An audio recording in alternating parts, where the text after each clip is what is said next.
దేవదూతల కంటే ఎంత శ్రేష్టమైన నామం పొందెనో వారికంటే అంత శ్రేష్ఠుడై ఉన్నత లోకమందు మహామకుడు దేవుని కుడిపార్శ్వమున కూర్చుండేను. ఇక్కడ ఉన్నాడు ఒక మాట్లాడు, మూర్తిమత్వము.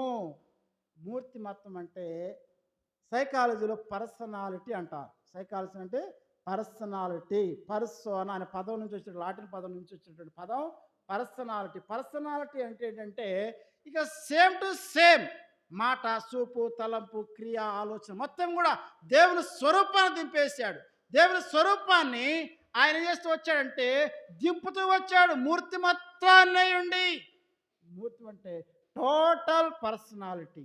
టోటల్ పర్సన్ దేవుడు తన స్వరూపాన్ని మార్చుకొని ఒక మానవుడిగా దేవుడే సిగురుగా ఈ లోకానికి వస్తూ వచ్చి అందుకని మూర్తిమత్వాన్ని పాదం వాడుతూ వచ్చినాడు.